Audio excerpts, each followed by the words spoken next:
Para muchos de nosotros menos familiarizados con las complejidades de la cultura estadounidense, el estado sureño de Luisiana, incrustado en la región del profundo sur del océano, probablemente se asocie más con sus vibrantes escenas musicales.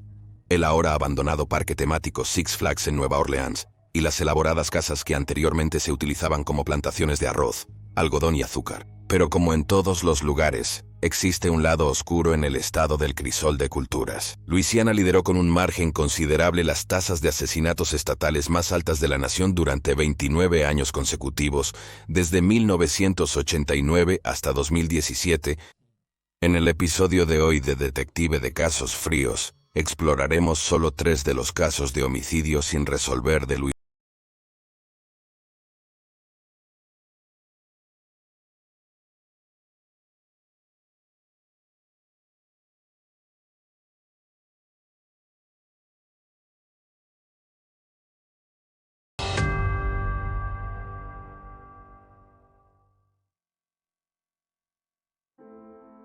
Thomas Hotard y Audrey Mota. Thomas Hotard, de 46 años, era un hombre casado nativo de Luisiana en 1956, que también mantenía una relación con una mujer de 31 años llamada Audrey Mota. Audrey, una madre soltera divorciada de 3 hijos de Baton Rouge, había conocido a su amante en una empresa química local, donde ambos trabajaban en 1952. Su floreciente romance, que surgió poco después, era un secreto bien guardado para aquellos a su alrededor, incluyendo a sus colegas. Aunque Audrey incluyó a Thomas en su vida social, siempre fue presentado como un amigo. En 1955, Audrey se fue a vivir a San Luis durante 5 meses para recuperarse de un colapso nervioso. Regresó a casa con una niña cuyos padres no la querían. Pero se descubrió que Thomas había patrocinado la adopción y permitió que Audrey usara su apellido en el papeleo, lo que llevó a muchos detectives en línea a especular que él era el padre de la niña. Los otros 2 hijos de Audrey fueron engendrados por su exmarido. La pareja se encontraba regularmente los sábados, donde ambos contaban la misma mentira a sus familias, que era que simplemente tenían que ir a trabajar. Este fue el caso el sábado 24 de noviembre de 1956. Debería haber sido un encuentro normal. La pareja se reunió cerca de las 7:30 am y se dirigió a un camino para enamorados. Un padre y su hijo vieron a Audrey y Thomas alrededor de las 9 am, y desafortunadamente, también fueron los que descubrieron la espantosa escena del asesinato la mañana siguiente. Thomas Hotard había sido disparado una vez en la cabeza con una escopeta de calibre 16 a quemarropa a través de una ventana lateral. Inicialmente, las autoridades especularon que Audrey era la asesina, y había matado a su novio en un arranque de ira que había seguido a una pelea de amantes. Sin embargo, esta opinión cambió cuando, a 15 metros de distancia, se vieron huellas de pies descalzos en el suelo seguidas de huellas de botas, como si Audrey estuviera siendo perseguida. Su ropa fue encontrada en el coche, y se descubrieron objetos personales en el suelo junto al vehículo. Las llaves aún estaban en el encendido, pero se encontró otro juego de llaves de coche donde se ubicaban las huellas. Las huellas, sospechosas de ser de Audrey, terminaban en una única pista de motocicleta en una carretera que lleva a la autopista. Nunca se recuperó el bolso de Audrey. Posteriormente, su auto fue hallado en el restaurante donde se conocieron. La policía se dio cuenta de que las llaves del coche encontradas en el suelo en la escena del crimen pertenecían al coche de Audrey. Extrañamente, se descubrió que solo semanas antes del asesinato, Audrey le dijo a su madre que debería llevarse a los niños y abandonar la zona, pero no explicó por qué. 2 semanas post-crimen. El 6 de diciembre, la antigua suegra de Audrey recibió una llamada. La voz al final de la línea dijo que estaban en problemas y necesitaban ayuda. También alrededor de este tiempo, una mesera le dijo a la policía que había visto a una mujer desaliñada que se parecía a Audrey en un restaurante. Esta fue la última vez que se informó de la vista de la mujer de 31 años. Un sospechoso temprano en el asesinato de Thomas Hotard fue un hombre de 41 años llamado Edmundo Due. Disparó y hirió a una mujer durante un intento de robo en Nueva Orleans, y fue vinculado al caso por un bolso que se encontró en su coche, que se parecía a la descripción del de Audrey. Después de que la policía le administrara un supuesto suero de la verdad, Due confesó haber matado a la pareja y enterrado el cuerpo de Audrey en un vertedero. Sin embargo, la policía no lo encontró allí. Se desconoce si Due todavía se considera sospechoso, pero parece poco probable, ya que muy poco parecía vincularlo con el caso.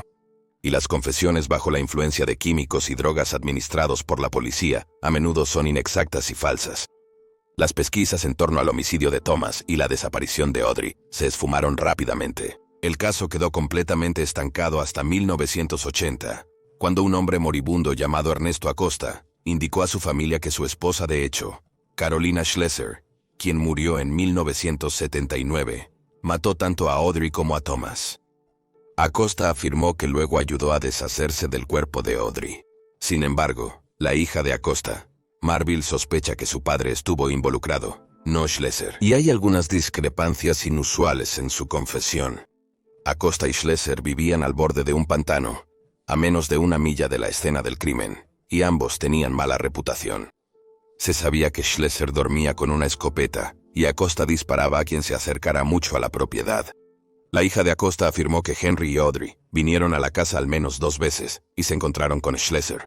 Acosta afirmó que ellos sabían algo sobre ella, pero se desconoce que, supuestamente Audrey estaba relacionada con Schlesser, pero de nuevo se desconoce cómo.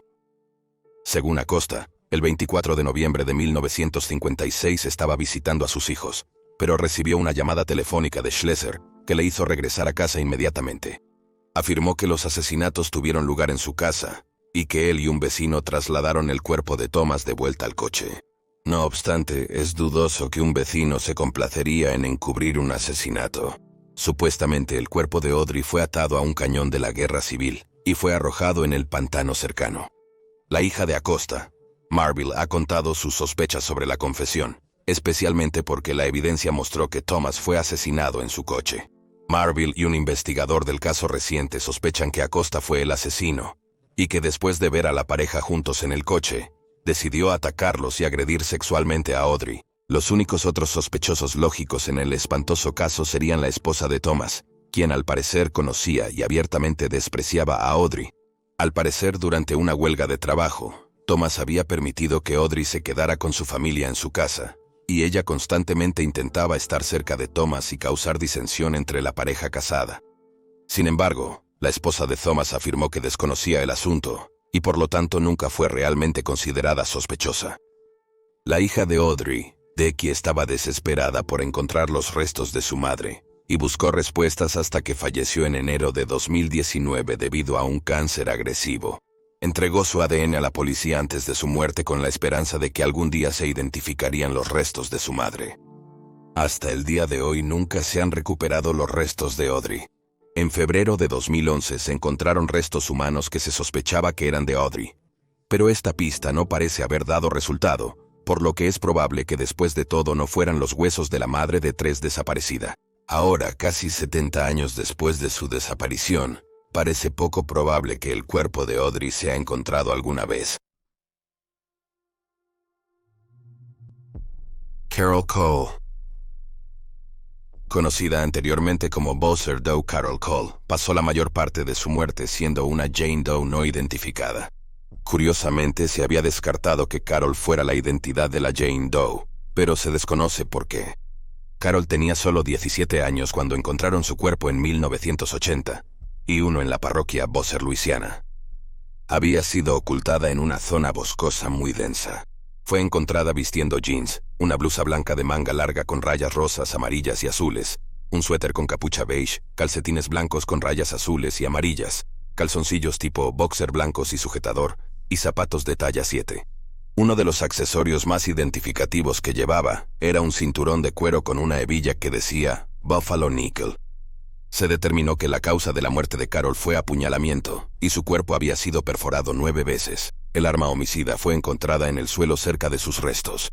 Fue asesinada aproximadamente 4 a 7 semanas antes de que se descubriera su cuerpo, y estaba en un estado de descomposición irreconocible, aunque las autoridades lograron crear una descripción de cómo podría haber lucido la víctima.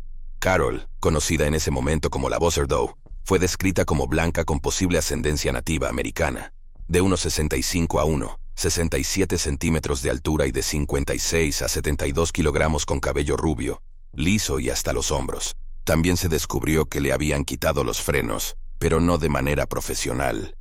Aunque la hermana de Carol, Linda Jeannie Phelps, no dejó de buscarla, Fue un operador del 911 quien hizo la conexión entre Carol Cole y la Boozer Doe. El 6 de febrero de 2015, el operador del 911 que había visto la imagen de Boozer Doe, así como la de Carol en una página de Facebook, informó del parecido a la policía. La coincidencia se confirmó a través de ADN, y Carol fue enterrada de nuevo en el cementerio Maple Grove, en Comstock, Michigan, el 18 de junio de 2015. Carol Cole era nativa de Michigan y había estado desaparecida de San Antonio, Texas desde 1980. Ella y su hermana Ginny vivieron con su abuela en Michigan tras el divorcio de sus padres. Pero en 1979 Carol decidió acompañar a su madre a Texas y mantuvo contacto con su hermana a través de llamadas telefónicas y cartas escritas a mano.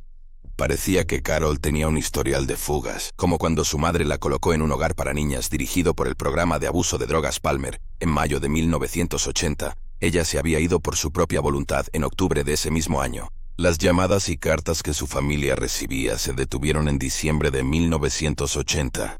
Su abuela rastreó un lugar donde se alojó hasta Shreveport, Luisiana. Según informes, Carol había residido aquí por un corto tiempo después de dejar el PDAP. Los residentes de la casa le dijeron a la abuela de Carol que ella se había ido para asistir a una fiesta y nunca regresó. Es posible que después de este tiempo, Carol haya pasado un periodo de su vida en una institución religiosa llamada la Nueva Escuela Bethany, para niñas en Arcadia, Luisiana. Una imagen tomada alrededor del tiempo de su desaparición mostraba a un grupo de chicas de la escuela sentadas en los bancos, y Ginny pensó que una de ellas se parecía a Carol.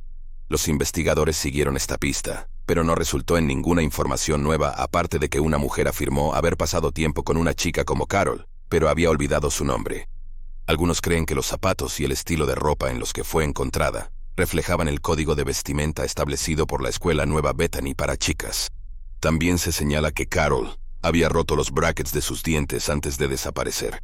Esto concordaba bien con la ortodoncia de Bozo II. Ginny reportó a su hermana desaparecida, sospechando juego sucio tras una interrupción abrupta en su comunicación. Ella y un amigo de la infancia de Carol buscaron incansablemente a la chica desaparecida durante años.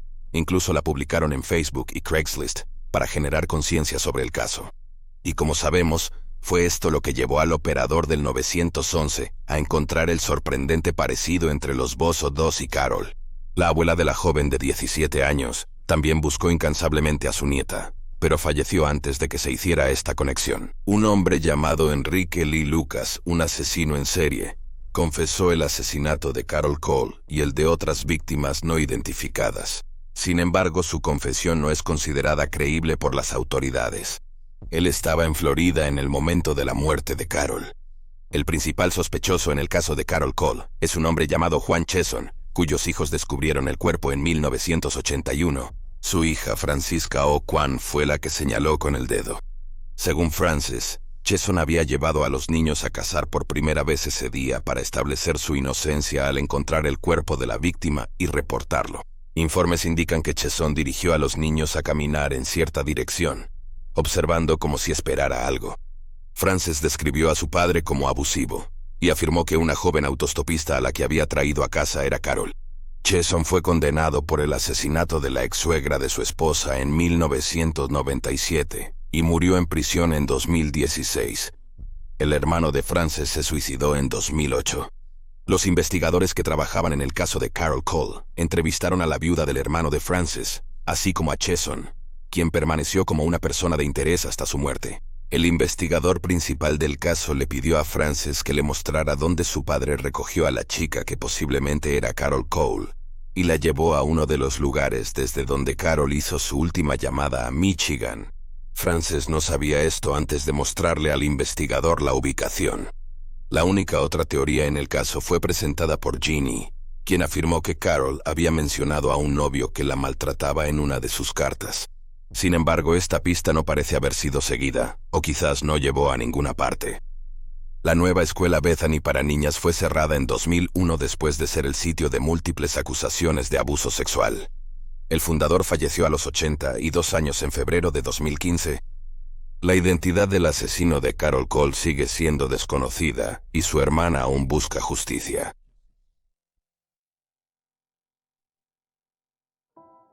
Los 8 de Jeff Davis. Los 8 de Jeff Davis, también llamados los 8 de Jennings, se refieren a los casos de asesinato sin resolver de mujeres asesinadas en la parroquia de Jefferson Davis, Luisiana. Entre 2005 y 2009, 8 mujeres involucradas en drogas o prostitución terminaron muertas. Sus cuerpos fueron arrojados en pantanos y canales alrededor de Jennings. La mayoría de los cuerpos estaban tan mal descompuestos que era difícil determinar la causa de la muerte, aunque se descubrió que 2 de las 8 mujeres tenían la garganta cortada, mientras que se cree que las 6 restantes fueron asfixiadas. Ha habido múltiples sospechosos en el caso a lo largo de los años, y aunque al principio se sospechaba que un asesino en serie era el culpable probable, ahora parece más evidente para el público en general, y los periodistas que han investigado estos casos, que es más probable que sean varios asesinos diferentes, aunque las fuerzas del orden no han descartado completamente la perspectiva del asesino en serie. El caso de los 8 de Jeff Davis es infame por la falta de profesionalismo llevada a cabo en la investigación. Los errores y desaciertos de la oficina del sheriff han llevado a la pérdida y desaparición de pruebas y varios cargos fallidos en el caso. Loretta Lewis fue la primera víctima de los 8 de Jennings. Fue encontrada en un río por un pescador el 20 de mayo de 2005 y solo tenía 28 años. Después de esto comenzó a aparecer un flujo constante de mujeres asesinadas en la zona. Ernestina Maria Daniels Patterson, de 30 años, fue la siguiente víctima, seguida por Kristen Gary López, Whitney Dubois Laconia Moogie Marrón, Crystal Seno y Brittany Gary, quien tenía solo 17 años. La octava y última víctima en los asesinatos fue Nicole Gilroy, de 26 años, encontrada justo al lado de la Interestatal 10 en 2009. Una de las piezas de rompecabezas más interesantes en el caso de las 8 de Jennings es que la mayoría de las víctimas se conocían de alguna manera. Kristen y Brittany eran primas, mientras que Brittany también había vivido con Crystal como compañeras de cuarto poco antes de su asesinato. Lo que todas tenían en común era la pobreza y una historia de drogas y trabajo sexual. Y oculto al público durante mucho tiempo, estaba el hecho de que todas las chicas trabajaban como informantes para la policía, proporcionando información sobre el comercio local de drogas. También a menudo daban a las autoridades detalles sobre las otras víctimas de los 8 de Jeff Davis, antes de que ellas mismas terminaran muertas. En diciembre de 2008 se creó un grupo de trabajo de 14 agencias federales, estatales y locales de aplicación de la ley, y inicialmente comenzaron a buscar a un asesino en serie. Aunque, como se mencionó anteriormente, esta teoría eventualmente quedó un poco en segundo plano. Se creó una recompensa de $8,000 para cualquier información que condujera a la resolución de los casos. Un aspecto sorprendente del caso es que los propios testigos de la policía nombraron a miembros de la Fuerza de Seguridad local como sospechosos, e incluso las familias de las víctimas creen que la policía local tuvo participación en las muertes de sus hijas y hermanas. Ethan Moreno, un periodista de investigación, realizó una inmersión profunda en este caso complejo e inquietante. Con la excepción de Ernestine Patterson, todas las mujeres estaban vinculadas con un trabajador de plataforma petrolera de 63 años, convertido en dueño de un club de striptease, llamado Frankie Ricardo, quien admitió haber consumido drogas y haber dormido con la mayoría de las mujeres. De hecho, se acusó a Richard del asesinato de Kristen Gary López, pero se retiraron los cargos debido a declaraciones de testigos contradictorias y al mal manejo de una pieza clave de evidencia física. Se sospecha que estafadores callejeros con conexiones con Richards estuvieron involucrados en las muertes de algunas de las mujeres. Más tarde, otros 2 hombres llamados Byron Chad Jones y Lorenzo Nixon, quien era el primo de Laconia Brown, fueron brevemente acusados del asesinato de Ernestine Patterson, pero la oficina del sheriff no probó la supuesta escena del crimen hasta 15 meses después del asesinato, y cito, no logró demostrar la presencia de sangre, y así el caso se derrumbó como consecuencia. Laconia había sido interrogada sobre el asesinato de Ernestine, y un testigo afirma que Laconia en realidad había visto el cuerpo de Loretta, la primera víctima de asesinato, antes de que los pescadores lo encontraran y lo reportaran. Luego, en 2006, López fue entrevistado sobre el asesinato de Loretta. La madre de López, quien habló con Ethan Moreno en el detallado artículo que escribió sobre los 8 de Jeff Davis, dijo, cito, ella sabía lo que estaba pasando. Estaban asustadas esas chicas. Creo que ella lo sabía y tenía demasiado miedo para decirlo. Parece evidente que aquellos interrogados en homicidios de alto perfil que luego aparecen muertos deberían haber levantado alarmas para el equipo de trabajo que maneja los casos de los 8 de Jennings. Entonces, ¿por qué no se investigó más a fondo? Entre las afirmaciones de que miembros de la policía local estaban involucrados, la creencia de la familia de que este era el caso, y la conocida fuerza policial corrupta y flexible en el área, parece que hay pocas dudas de que las autoridades estaban involucradas en estos asesinatos. Desde la década de 1990 hasta 2014, hay 20 homicidios sin resolver en el área de la parroquia de Jeff Davis. Esta es una tasa de resolución inquietantemente baja, en una zona de alta incidencia de asesinatos. El Departamento de Policía de Jennings y la oficina del sheriff de la parroquia de Jeff Davis alardean, citan, patrones y prácticas de conducta inconstitucional, y parecen ser incapaces de controlarse a sí mismos, a menudo participando en actos criminales que victimizan en lugar de proteger a los ciudadanos a su cargo. Al final de 2008, una prostituta de la zona advirtió al grupo de trabajo de investigación que Nicole Gilroy podría ser la próxima víctima.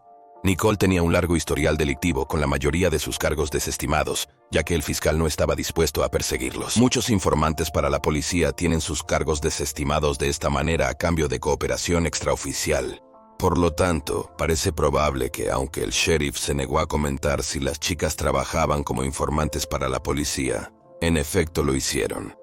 La madre de Nicole la llamó paranoica diciendo, cito, llegó al punto en que no quería ir a ningún lugar por sí misma. Y cito, solía decirnos todo el tiempo que era la policía la que mataba a las chicas. Nicole le dijo a su madre que no estaría presente para su 27 cumpleaños y dejó a sus 4 hijos al cuidado de familiares. Los testigos del grupo de trabajo dicen de Nicole en sus últimos días, cito, tenía miedo de alguien, y cito, sabía quién mató a las chicas. Casualmente, el padre de Ernestine fue una de las últimas personas en ver a Nicole con vida. No es un incidente aislado en este caso que los familiares hayan afirmado que las mujeres les dijeron que la policía era la culpable de los asesinatos. De hecho, parece ser un conocimiento casi común entre aquellos que están cerca de las 8 de Jennings. En 2007, un sargento de la policía se enteró de que 2 mujeres en prisión en la cárcel de la ciudad querían arrojar algo de luz sobre los homicidios sin resolver, que fueron llevados a cabo por, cito, oficiales de policía de alto rango. Grabó a las mujeres mientras le contaban detalles muy específicos sobre los asesinatos de Whitney y Kristen. Y supuestamente la policía encubrió el papel de Frank y Ricardo en al menos una de sus muertes. Los asesinatos de los 8 de Jeff Davis permanecen sin resolver hasta el día de hoy. Los complejos casos entrelazados llevan muchas coincidencias impactantes y perturbadoras. Demasiadas como para pensar que son solo coincidencias. De hecho, hay demasiada información para que podamos revisar cada detalle. Pero una cosa sigue clara. Hay algo profundamente perturbador sucediendo en la oficina del sheriff del parish de Jeff Davis, pero al menos por el momento los asesinatos de los 8 de Jeff Davis permanecerán sin resolver. Y ahí tienes los hechos. Por favor, comparte tus teorías y especulaciones en un comentario abajo. Y recuerda darle me gusta a este video y suscribirte para apoyar el canal. Si aún tienes hambre de más casos reales sin resolver, por favor revisa el podcast de Detectives de Casos Fríos. Gracias por ver. Mantente alerta, mantente seguro y nos vemos la próxima vez.